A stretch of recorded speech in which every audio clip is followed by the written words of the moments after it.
Hello everyone, welcome to magic hands of Deepa. ഇന്ന് നമുക്കൊരു ഇഞ്ചിക്കറി ഉണ്ടാക്കാം. അതിന് വേണ്ടിയിട്ട് ഞാനിവിടെ 100 ഗ്രാം ഇഞ്ചി നല്ല ചെറുതായിട്ട് അരിഞ്ഞെടുത്തിട്ടുണ്ട്. ഇനി നമുക്കതൊന്ന് വറുത്തെടുക്കാം.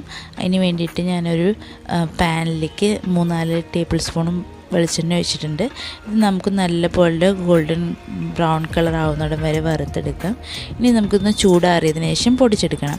ഇനി നമുക്ക് അതേ ചീനച്ചട്ടിയിലേക്ക് തന്നെ കുറച്ച് കടുകും കറിവേപ്പിലയും ചുമന്ന മുളകും കൂടി ഇട്ടിട്ട് കടുക് വറുക്കാം. നമുക്കതിലേക്ക് ചെറുതായിട്ട് അരിഞ്ഞ് വെച്ചിരിക്കുന്ന ചെറിയുള്ളിയും പച്ചമുളകും ഇട്ടിട്ട് നല്ലപോലെ ഇളക്കിയെടുക്കാം. അതിലേക്ക് കുറച്ച് മഞ്ഞൾപ്പൊടിയും മുളക് പൊടിയും കായപ്പൊടിയും ചേർക്കാം. എന്നിട്ട് നമുക്ക് തയ്യാറാക്കി വെച്ചിരിക്കുന്ന പുളിവെള്ളം ചേർത്തിട്ട് കുറച്ച് ഉപ്പും ചേർത്തിട്ട് നല്ലപോലെ ഇളക്കിയെടുക്കാം.